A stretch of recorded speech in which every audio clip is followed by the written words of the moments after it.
आज आपण बघणार आहोत वर्तुळ केंद्र व जीवा यातील अंतर. कोणत्या यातनं हे काय आहे? वर्तुळ केंद्र O, जीवा जीवा AB. आता ह्या जीवेचं ह्या वर्तुळ केंद्रापासूनचं अंतर कसं सांगायचं? काय करायचं? आपल्याकडे हा गुण्या असतो त्याने काय करायचं? याची एक बाजू या जीवेला समांतर ठेवायची. अशी ठेवली ती सरकवत कुठपर्यंत घेऊन जायची? या वर्तुळ केंद्रापर्यंत. ठीक आहे. आणि तिथून हा काय तयार झाला रे? ह्याला काय म्हणतो आपण? गुण्याने काढला म्हणजे हा काटकोन अंशाच्या कोनात छेदला गेलेला आहे. हा, ह्याला आपण काय म्हणतो? आडव्या रेषेचा परपेंडिक्युलर किंवा लंब. बरोबर. AB जीवा AB चं वर्तुळ केंद्रापासून अंतर कोणतं? या परपेंडिक्युलरची जेवढी लांबी, या लंबाची जेवढी लांबी, तेवढ्या अंतरावर ही जीवा वर्तुळ केंद्रापासून आहे. ठीक आहे. आपण मोजून पाहू शकतो. आता या जीवेची वर्तुळ केंद्रापासूनची लांबी आपण या लंबाची जेवढी लांबी असेल तेवढी आपण मोजून सांगू शकतो. याची लांबी आहे 6 सेंटीमीटर. लंबाची लांबी किती आहे? 6 सेंटीमीटर. म्हणजे आपण म्हणू की AB जीवा AB ही वर्तुळ केंद्रापासून किती अंतरावर आहे? 6 सेंटीमीटर अंतरावर आहे.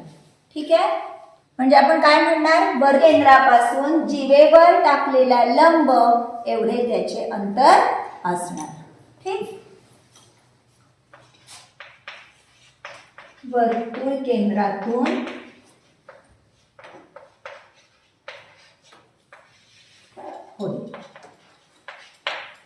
ठीक आहे.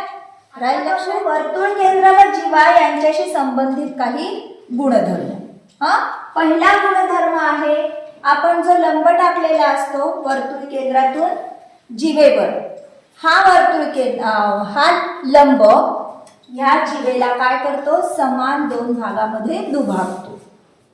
म्हणजे समजा जीवेची लांबी समजा आहे 17 सेंटीमीटर. तर इथे समजा आपण P लिहू तर AP किती होईल? 8.5 सेंटीमीटर. आणि PB सुद्धा किती होईल? 8.5 सेंटीमीटर. म्हणजे ही जी हा जो लंब आहे हा या जीवेला समान 2 भागामध्ये दुभागतो. हा झाला आपला पहिला गुणधर्म. आता दुसरा गुणधर्म बघू. आता हा किती लांबीचा घेतला होता आपण? जीवा ही किती लांबीची होती? 17 सेंटीमीटर लांबीची. आता ह्या वर्तुळावर आपण दुसरी कोणती पण 17 सेंटीमीटर लांबीची जर आपण जीवा काढली, 17 सेंटीमीटरची लांबी कुठेही काढा तुम्ही दुसरीकडे किती सेंटीमीटरची? ह्याच्याशी एकरूप. म्हणजे AB जर 17 सेंटीमीटर आहे, आपण समजा इथे MN जीवा घेतली, ती जर 17 सेंटीमीटर आहे, तर दुसरा गुणधर्म काय?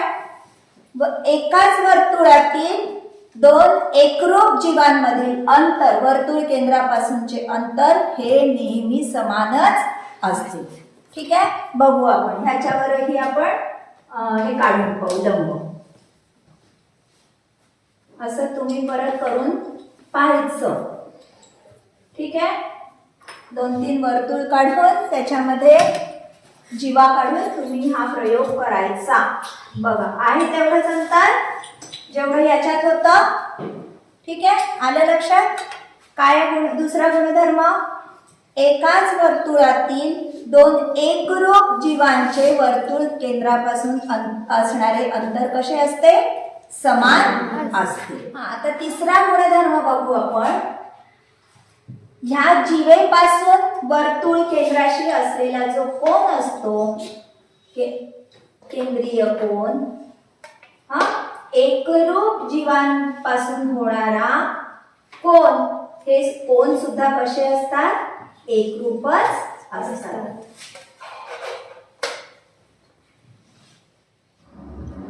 ठीक आहे. जो कोन AOचं जे माप असेल तेच माप कोन AOBचं सुद्धा असणार. समजला? राहतील 3 गुणधर्म लक्षात. काय पहिला काय सांगितला? की जो आपण लंब टाकतो वर्तुळ केंद्रापासून जिवेवर जो लंब टाकतो तो लंब व जिवेला काय करतो दुभागतो, हो ना, दोन समान भागामध्ये त्याचं विभाजन करतो. ठीक आहे. दुसरा गुणधर्म काय, दोन्ही मधलं अंतर, दोन्ही एकरूप जीवांमधलं, 2 असू दे 3 असू दे 4 असू दे, एकरूप जीवांमधलं अंतर वर्तुळ केंद्रापासून नेहमी कसं असतं एकरूपच असतं, समानच असतं. म्हणजे आता समजा बघू आपण ओपी आणि ओक्यू कसं असणार, इक्वल असणार, कॉन्ग्रुएंट असणार. ठीक आहे. केव्हा, जर लेंथ ओपी हा कशावर टाकलेला लंब आहे, लेंथ एबी वर, आणि लेंथ ओक्यू हा कशावर टाकलेला लंब आहे, कोणत्या जिवेवर, एम ए. ठीक आहे, आलं लक्षात. तिसरा गुणधर्म काय, समान अंतरावरील जीवांमुळे तयार होणारे जे कोन असतात ते कोन सुद्धा एकमेकांशी एकरूप असतात. ठीक आहे. किंवा एकरूप जीवांपासून तयार होणारे केंद्रीय कोन हे नेहमी एकमेकांशी कसे कोन असतात, एकरूप कोन असतात. कसं लिहू मग आपण, major angle MON congruent major angle AOB. ठीक.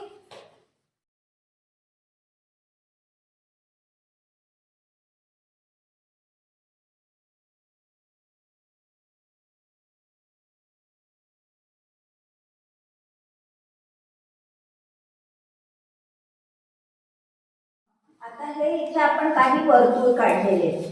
याला समजा O म्हणू, C म्हणू, A B, याला समजा म्हणू C आणि D. ठीक आहे. तुम्हाला 6 वर्तुळ दिसतात ऐकून. आपण यांच्या सगळ्यांच्या त्रिज्या मोजू. याची त्रिज्या किती आहे बरं, 11 सेंटीमीटर. किती आहे, 11 सेंटीमीटर. ह्याची मोजून पाहू किती आहे, 11 सेंटीमीटर. आपण एका त्रिज्या घेऊन काढलेला आहे. ज्या 2 वर्तुळांची, आता ह्याची बघू, ह्याची किती आहे 3 सेंटीमीटर, ह्याची आहे 3 सेंटीमीटर, ह्याची आहे 6 सेंटीमीटर, ह्याची पण आहे 6 सेंटीमीटर. ठीक आहे. काय दिसत आहे तुम्हाला, हे दोन्ही समान दिसत आहे. म्हणजे ज्या वर्तुळांच्या त्रिज्या एकरूप आहे, ह्याची पण 11 सेंटीमीटर, ह्याची पण त्रिज्या किती सेंटीमीटर आहे, 11 सेंटीमीटर. तर वर्तुळ O आणि C एकमेकांचे कसे वर्तुळ आहेत, एकरूप वर्तुळ आहेत. कशी वर्तुळ आहे, एकरूप वर्तुळ. त्यालाच आपण म्हणतो इंग्लिश मध्ये कॉन्ग्रुएंट. काय म्हणतो, congruent circles.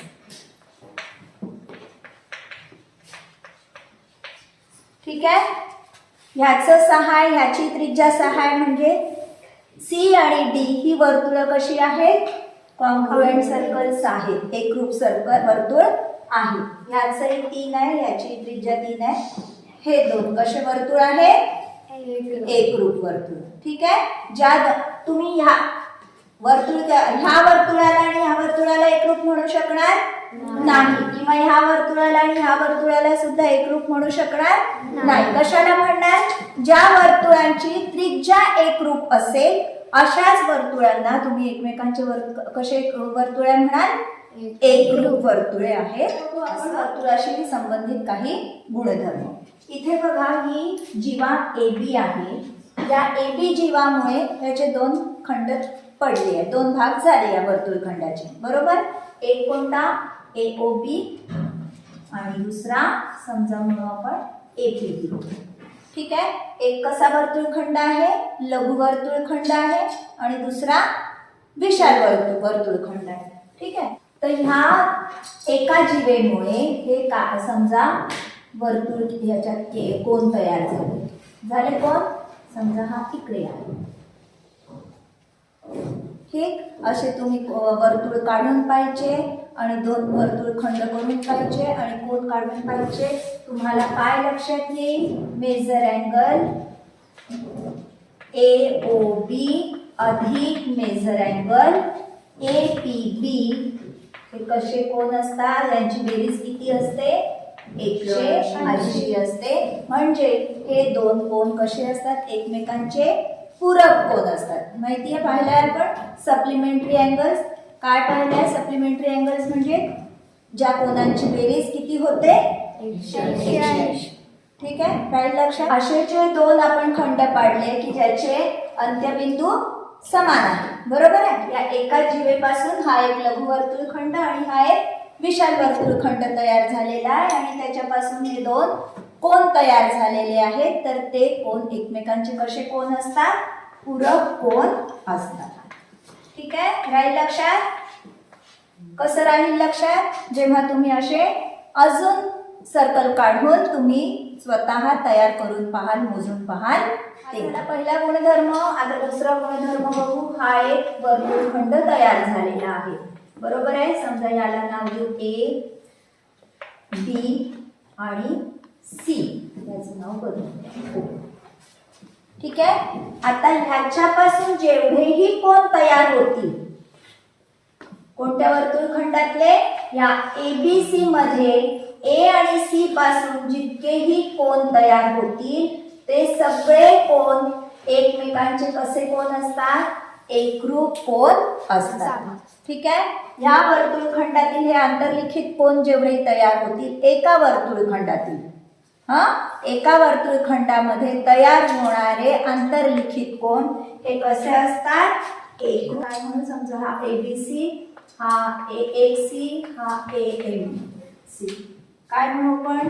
Major angle AMC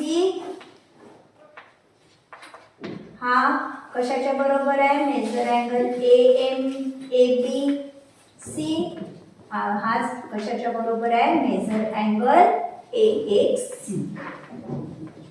ठीक आहे. एकाच वर्तुळखंडात तुम्ही जेवढेही कोन काढाल ते सगळे कोन कसे असतात? एकमेकांचे एकरूप किंवा कॉन्ग्रुएंट असतात. ठीक आहे. तुम्ही इकडे लघुवर्तुळखंडातीलही काढून पाहिले तरी ते सुद्धा कसे असतात? एकमेकांचे एकरूप कोन असतात. हेही तुम्ही 4-5 वर्तुळ काढून पाहिजे आणि तुम्ही प्रत्यक्ष माप मोजून पाहिजे. आता इथे तुम्हाला एक लक्षात आलं, विशाल वर्तुळखंडात ह्याचं किती माप आलं? 70. आता लघुवर्तुळखंडातील कोनाचं माप घेऊन पाहू आपण किती येतं आहे. किती आलं?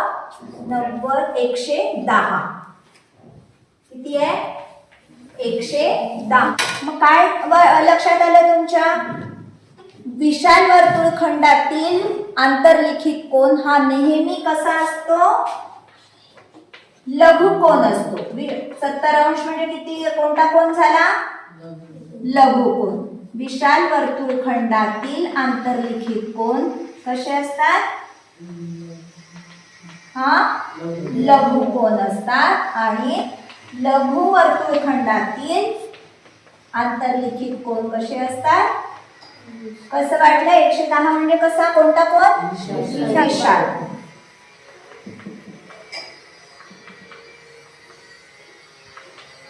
ठीक आहे. हा एक गुणधर्म लक्षात आला. नेहमी लक्षात ठेवायचं, विशाल वर्तुळखंडात जेही आंतरलिखित कोन तयार झाले असतील ते कसे कोन असतात? लघु कोन असतात. आणि लघु वर्तुळखंडातील आंतरलिखित कोन हे नेहमी कसे असतात? विशाल कोन असतात. ठीक. व्हिडिओ आवडल्यास नक्की लाईक, शेअर आणि कमेंट करा. आणि हो, सबस्क्राईब केलं नसेल तर अवश्य सबस्क्राईब करा, म्हणजे मी नवीन अपलोड केलेल्या व्हिडिओजचे तुम्हाला नोटिफिकेशन्स मिळतील. धन्यवाद.